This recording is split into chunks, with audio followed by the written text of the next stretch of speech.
Yes, and we're live again. Yes, with the Powerhouses, the Reentry Connect podcast. I'm your host, Keenan Hudson. We have Miss Karen Backers in the place. We have Miss Sarita Tolson, keynote speaker, Yes, soon to be thank you. author. But Yes, y'all soon already to know how be. we do it. We on here supporting the community, supporting individuals coming home from society, supporting those and making those aware of the different things and the trials that we go through.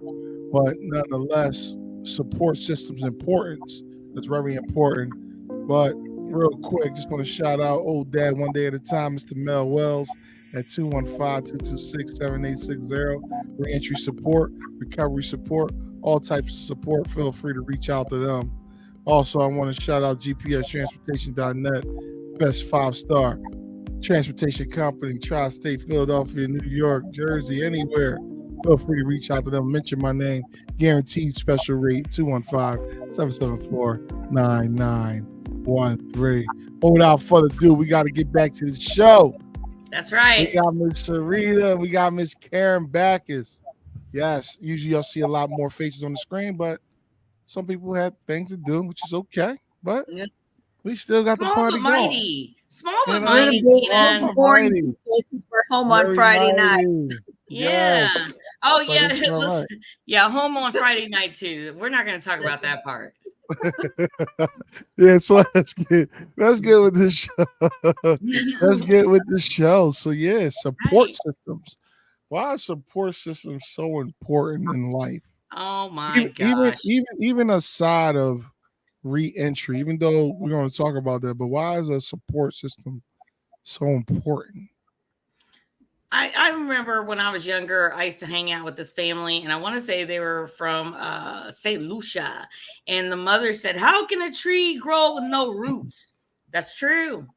And that's why they say it takes a village. So even when we were growing up, I remember I was just kind of unpacking some things from my past that I always felt so good that I had two parents, that my parents were married and together because, I was growing up during the, mid to late 80s, and a lot of people were going through divorce. Almost all my friends were, had Mhm. single parents. And I thought, ooh, I feel really good about that. Well, clearly that didn't last forever. And when I was about 13 or 14, my parents did get divorced, and it was devastating. But I do always remember having security in growing up in a two-parent home. Mm, Yeah. cool. What about Well, you, I, Ms.? and I think Mhm. just to flip it over on the side of, I'm going to say women because I wasn't in a men's facility, but I mean, don't you think a lot of the women that are incarcerated did not have good support systems growing up? I mean, Oh, that's, yeah. and Yeah, then and they here's throw another them thing back too. out. Yeah, and it really affects if you don't get visits, if you don't know where your kids are, if you don't know where your family's Yeah. at, it has a lot to do with people's behavior. Would you agree, Karen? Like Oh, if you absolutely. if you don't know if you don't feel like anybody's rooting for you, then it's really easy to fall into that cycle inside of the prison where you want to be that guy, or that girl, and you just get lost in all the BS and playing games and acting like oh, it's not so bad that we're in prison. Let's make the best of it, but in a terrible way. And you're always in trouble. It happens a lot to young people. They don't have Mhm. any type of support system or any type of Yeah. guidance. Right. So Yeah. you Mhm. act up for the attention. I mean, that's even Right. outside of prison. That's kind of a given. Yeah. Um, Yeah, and I agree with that. Like you said, even starting in the household as kids, when you don't have that support to push you to do things, Hmm. like especially when you have a lot of potential. Like when I was adolescent, I had ADHD, so I was hyperactive. So a lot of times I would just be in things, getting in trouble and doing things like that. But even though I played sports and things like that, I believe that if my family would have pushed me a lot more to gear my energy and my ADHD towards sports and different types of, skill sets, I believe that I would have been further along or I would have turned out a lot better. Because again, having a lot of energy like that, you got to put it somewhere and put it into good use. So going back to support systems, and I know that we all have different types of upbringings. We all go through different situations. Me, I lost my mother at an early age. She passed away to cancer and things like that. So now here it was, my aunts, and some of the family was looking to raise me, but the support wasn't really there as it should have been. A mother is going to look out for a child like no one else will. You know what I'm saying? So it was one of those things where I just lost a lot of support. I had support in a lot of ways where family had my back, but it was like a support more so, if something really happens, I'm there. Yeah, it wasn't like, look, I'm going to work with you. I'm going to, stand by your side. Make sure you get through this. Make sure you get your homework done. Hey, we're going to, get you in tutoring class if you need. It wasn't like that. A step-by-step basis. And that's as an adolescent. I didn't even get to the part for reentry, but I'm going to still open up the floor. Well, no. Keita, I want to ask this. And as a child, you could still feel that. I mean, kids can feel on the same emotional level for the most part as an adult. So if you're doing it because you feel obliged to, or that, I'm going to, kids know that. Kids know that. And I used to, hear it in my parents' voice all the time, we'll bring your son up there, and he's living with them. And it was a tough, and it just would break my heart. But they weren't they didn't even know those were the things they were doing, and I had to suck it up because I want my son to come. I want that visit. I want them to come and, sit down and play games and, but it's difficult when you have that support system, but it's really, obligation, and you have to prove yourself over and over again, which is hard to do when you're still behind bars. Does anybody agree with that too? Like, you constantly have to keep proving that you're worth the support to the people on the outside. At least that's how I felt. Yeah, but but go ahead, Miss Karen. Yeah, I guess. I mean, the thing that always got me early on with the programs, Sarita, you and I were involved in, you get a little violation like sleeping through count where you weren't even, which included not sitting up in bed with your eyes open enough to look like you're awake. That would, you'd be 60 days at one point without a visit. Yeah. So that was the big thing with me, was the stress of then having to call and say you can't come because I got this violation. And it was humiliating. And then in my mind, oh my God, they're thinking I'm a total mess, and I did this, and so it's just one more thing you're constantly anxious about and stressed about while you're incarcerated. Well, Miss Karen, and when you mention that, right? So it seems like when you mention like visits and things like that, it seemed like you still had a strong support system. But to my understanding, you were married and things like that, so you still had, a strong bond. But for some people, over time, things break off. Family members move on. So that's actually a scary thing for a lot of individuals, because when they know, excuse me, that date is coming up for them to be released, they don't have nobody to turn to. For some, or for most, a lot of people. Yeah, so, and where do they turn to? The streets. The streets, and then even before the streets, because a lot of people want to stay home. A lot of people want to do right, but it's just the pressures. The pressures of the lack of a support system will wear on a person. When you come home, the first 2 weeks will probably be great. Everybody be happy to see you. People that never wrote you a letter, people that never sent you money, people that never did anything for you, it'll be all good and gravy because you'll be so happy that, everybody is screaming your name. Yeah, such and such home. Yeah, but they're not going to put $1,000 in your hand. They're not going to take you shopping to get things situated, because the minute you need something, people are going to make excuses.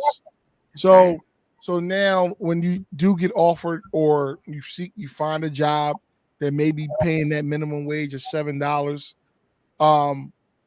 you get discouraged because you're like, well, what's this going to buy? What's this going to, but I always tell people, never despise, the days of small beginnings, because that stuff can always increase. But If you don't have that support behind you telling you, yo, stay focused, don't give up, keep working it through. It's sort of like peer, because it's different types of support. Mhm. You have your peer support, your family support, social support. You know what I mean? So accountability is a huge one. That go back to the peer support, Mhm. accountability, keeping yourself, on track with things. Because it's easy to drift off, period. Absolutely. And I remember, Karen, me and you had kind of bantered back and forth about how we were there with women that really never had a chance. They came from a long line of people who had been involved with the law, long line of drug abuse, sometimes incest, sometimes molestation, sometimes prostitution of young women, and just people go back out. They can't go back to that family or unless they were already signed the paper that this is what I'm signed back up to go do. So where is their support system? And are we fostering communities out here where someone can say, hey, I don't have anyone to depend on, anybody to lean on. I just got out of prison. Can you help me? And listen, I have no qualms about, saying I am a strong believer in the Lord. Find a church home. If you practice any type of religion, go and find community there. Because there's been so many times where I just knew that, when I moved here, I didn't know a soul. I knew no one in this town, but I started meeting people in the church. And I knew that if I fell down, and I still know to this day, if I fall down, I can call somebody and they're going to pick me up. Now, am I going to fall down? Absolutely not, because I refuse to lose. But for those who may have, like doubts about a higher power or something like that, you can always turn to different socials, AANA, social groups. Like I mentioned on there, Mr. Mel Wells, those in Philadelphia, recovery support, reentry support, where people will, come through and support you in the things that you need. Absolutely. I mean? So, and it's who you're going to surround yourself with too. So I found a strong church home. I found a strong place in a business community. And I believe we've talked about this before. You hang out with 4 fools, you'll be the 5th. You hang out with 4 millionaires, you'll be the 5th.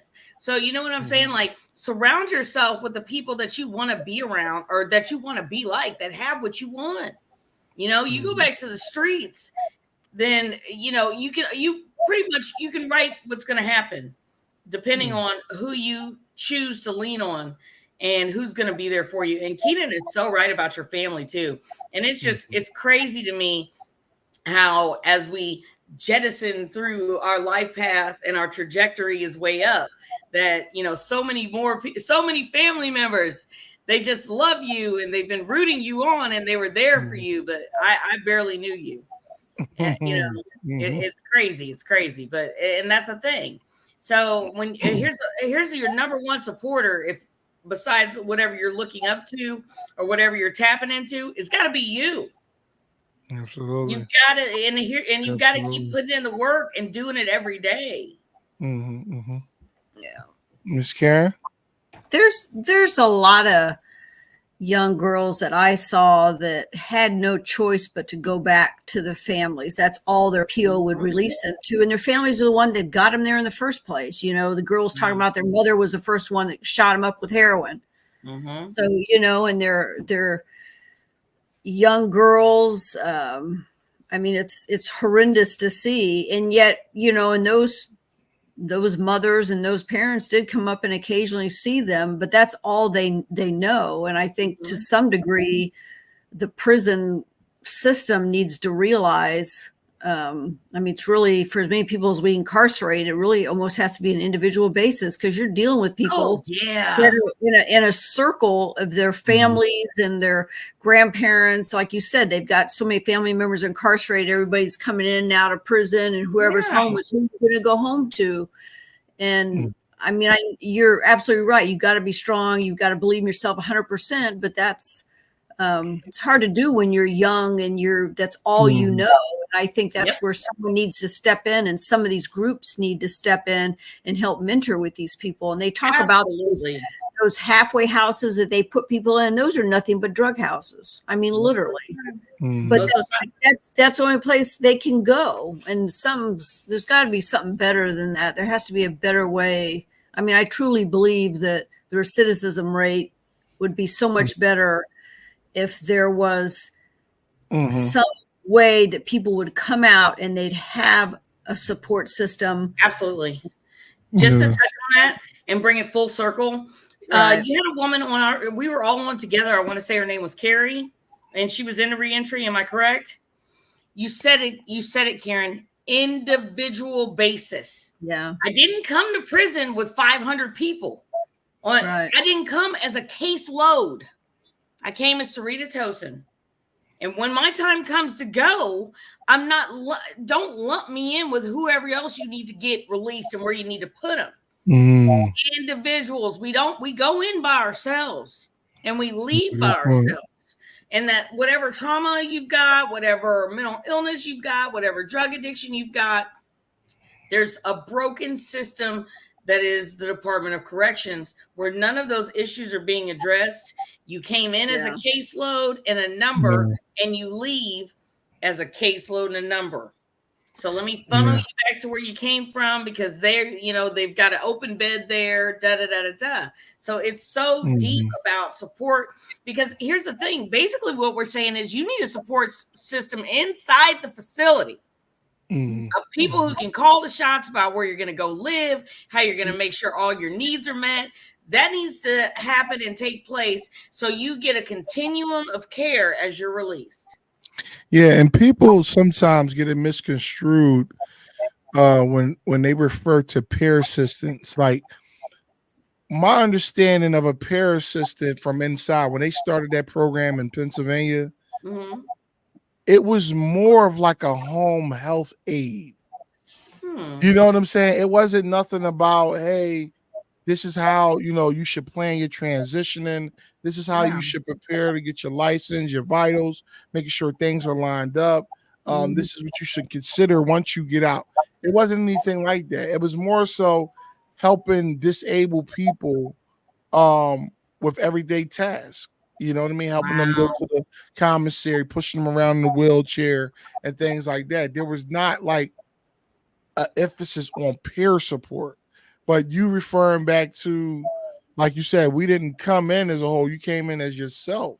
Yeah. So a lot of these, and I will say a lot of the transitional housings and the halfway houses, I believe they could be very effective places if they're ran correctly. Absolutely. It can't be, that the staff there, they just there to look over the people that's there as if they're a correctional officer or something. I mean, it's going to go right back to being an individual. Yeah, it's going to be individual, every man for himself. Like, it should be something like where they should bring people in, doing programs every day, even bringing people in, that's been through it before. Hey, listen, we're going to go, and it's a team that's going to work with everybody. Hey, these are some of the challenges I've been through. Look, if you may experience the same ones, but if you stick through it, or if you go here, if you go there, you know what I'm saying? Like a constant basis, because and there, like Miss Karen just said, that a lot of them are drug places. They're smoking weed, K2, and the staff don't even care about it. So here it is. It's money. It's a money game. And they're going to get paid regardless, or they're going to put you out and somebody else is going to come. So we can't have this. And I feel like this, you were talking about having people come in and have classes, or or just some outreach with the people that live there, the residents, the roommates in the house or whatever. Remember, Kairos. Yeah, well, I'm saying that would actually come into a house, and take the lead and help people.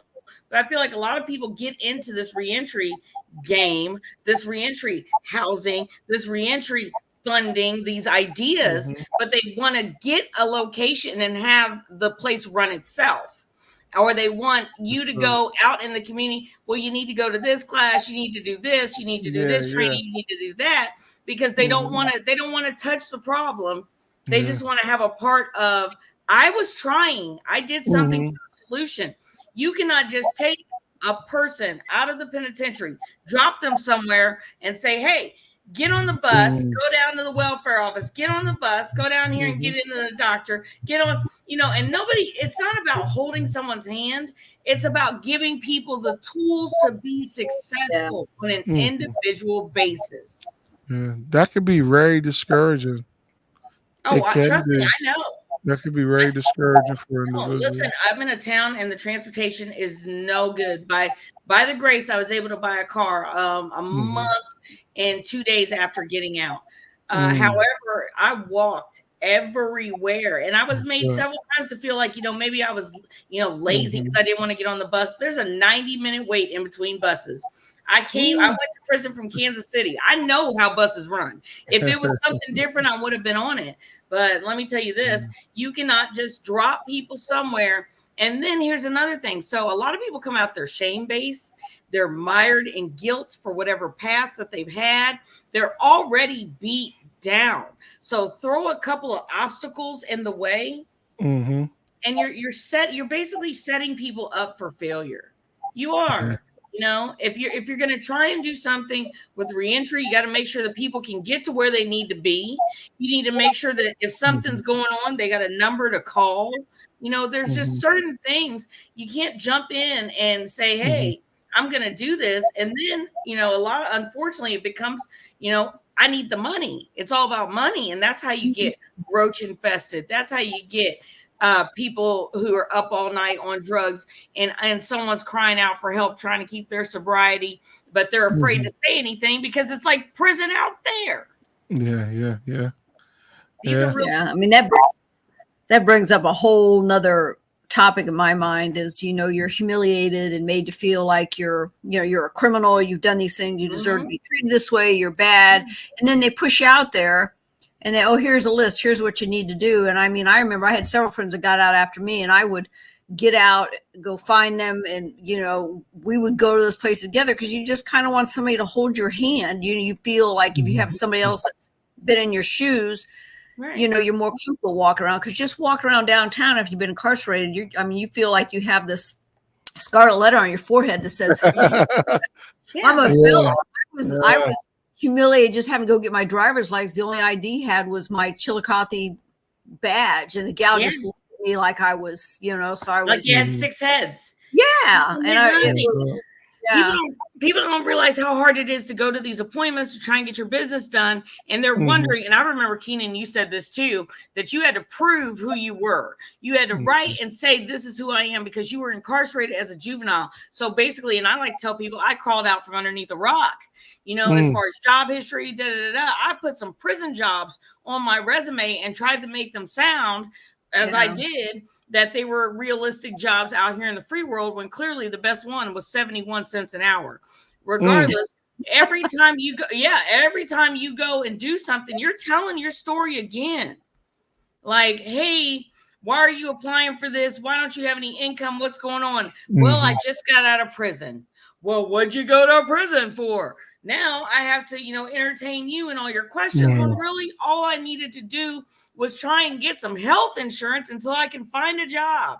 People just don't realize these barriers are real. They are real.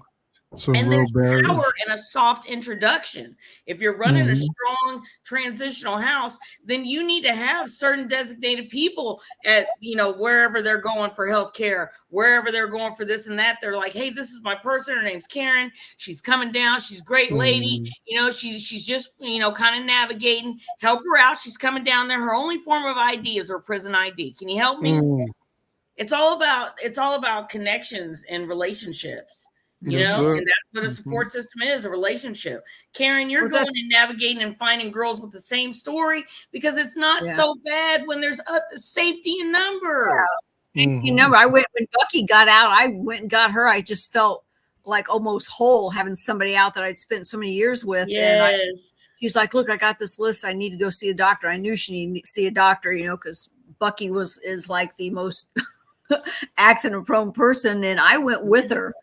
We went in and, it made my day, and she felt more comfortable, and we got stuff done. I don't know if I could have done that on my own. And I know she wasn't going to do it as quickly as she needed to do it. Yeah.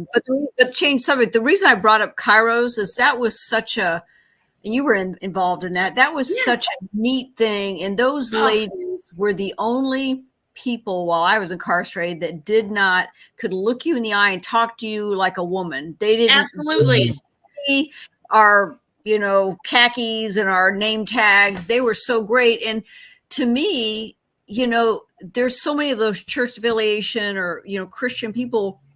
Kairos would be the great example of those people coming in and mentoring with women. And as you get out, them still with you. And yet a lot of them, because when I was getting close to getting out, then I got released on the surprise situation. But they were like, well, we really can't talk to you until you're off parole. But they will tell you their P.O. box is P.O. box 316. Oh God, but don't give up any of that, because then CCC will go back and throw them out. But I mean, seriously, really, there's so many. They made such great impressions and made us all feel so human that would be a great scenario for them to be able to mentor with girls, when you get out. Was a great experience. You are so correct. Because, and a lot of people will go into the prison setting and try and immerse themselves in organizations and different groups. But you can tell the people that are coming in, and I like to say it, using God for fraud. They want to come in there and make themselves feel better by volunteering with the lowly inmates. And we can feel it. Just like as a little kid, you can feel that somebody is just doing something out of obligation. I don't need you to come minister to me in here if that's not where your heart is, because I can tell, and you're not doing anything for me or you, because what's done. Yeah. And people, like you said, a lot of people forget that even being incarcerated or being an inmate, you develop very good discernment skills. Very much. You know what I'm saying? Because you're around so many different types of characters every single day. So like, it's crazy because anytime I encounter somebody and you get a whiff of their characteristics, you automatically say, oh, you that type of person. Because you've been around so many different spirits. You've been around so many different personalities. And it's like that. So in order to deal with certain people, you just got to learn how to deal with them accordingly. Yes. And sometimes you may get out of character, or you may, you know what I'm saying? Because people will take you there sometimes. But at the same time, it's like, but when we look at it, like, we got a whole lot more to lose versus somebody that, because we know we don't want to go back to that place where we came from. It's not worth, like, come on, why would we lose everything to give up? And people will use that against you. They will use that against you in a minute. And here's another thing I've realized. Okay. So Karen, Keenan, me, we might have been to the prison and, spent a lot of time there, but there are still people who look at us and they want what we have. Now, here's the thing though. They don't want to walk those years in our shoes. But they want what we have. So on a subconscious level too, and I'm going to bring it back to support system importance, they are low key like, oh my God, how are these things happening for these people? Let me somehow try and throw a kink in it. So that can work in an adverse way too. People can see all the good things that you're having and try and whittle away at your support. So you've got to always just be on guard. Because a lot of people just don't even know it, but they're like, oh, they've been to prison and now they're on a podcast. Now they're doing this. Now they're doing that. Now they're doing this. Now they want to help people. Check this out. I wanted to help people for a long time. I just wasn't helping myself. So that's why I was no good at it. And they forget we all make mistakes. We all make bad decisions. Some get caught, some don't. And unfortunately, we're the ones that got caught, with our actions. But again, we learn from it, and then look at us now. Look how many people, like you said, look down on us, talk down to us, and then now they're seeing a lot of moves we're making. Now they're trying to reach back out. Now they're trying to say, "Hey, what's going on? Hey, I believed in you. Hey, I remember way back when." But sometimes you look at it like, "Wow." Yeah, and you get to pick and choose. You Yeah, know, and when we first come out, like, yes, when you first get, whenever you're down and out and somebody's trying to help you, let them help you. But when you're established, you get to pick and choose who your support system is. And you know what? That even rings true in prison, because I remember, there's always some, guys that'll write you and want to get to know you or whatever. Hey, if you're weird, you need to keep going. You need to write somebody else, because I'm not doing it. I still can pick and choose who is my support system, And my sister always said this too. She's like, Sarita, you're on the news. There's something wrong with these people that are writing you. And I was like, what's wrong with them? I'm lonely. She said, well, that's a problem too if somebody's that lonely. So which, hey, that's a whole nother conversation. But pick and choose who you have around you. And if you're going to try and help somebody that's recently released, look at them on the same level as you. They're just starting from scratch. Right. That's a college graduate. They need help. Yeah, absolutely. So let's figure something out right now. If we could encourage somebody with a support system, Miss Karen, what would it be?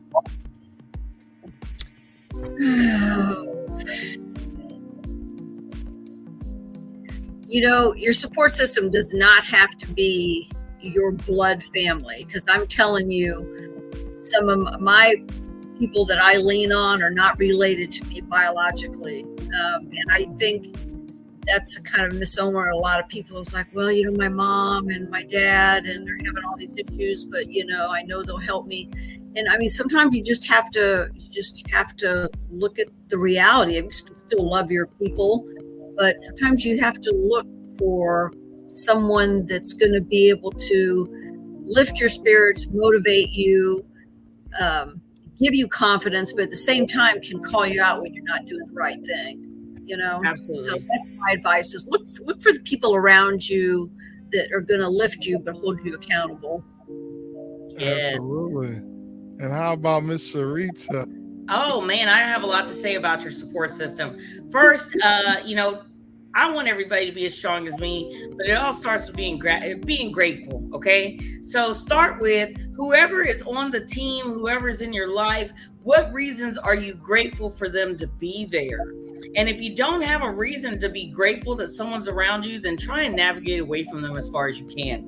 It's okay to have just one person to lean on. If that's all you got, that's all you got. If you can get a community, then embrace that community.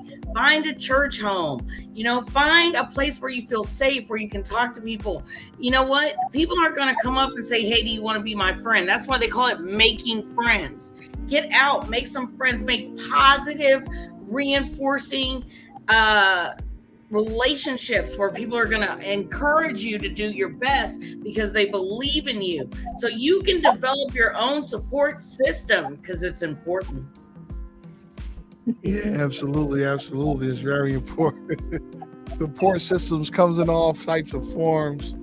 You might have family, might have friends, might have girlfriends. For the women, y'all might have significant others as well. But but without further ado, y'all, I'm your host, Keenan Hudson, here at the Reach and Connect podcast. We're sorry for ending so early tonight. That's okay.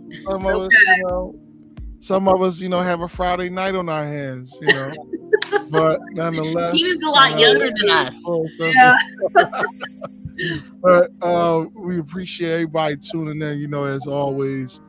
Even if it's 20 minutes, 30 minutes, we always come in, we deliver. So I appreciate everybody for tuning in. But until next time, that's right. Everybody go ahead and enjoy your Friday night. Have a good one. That's all bye. Right. Peace.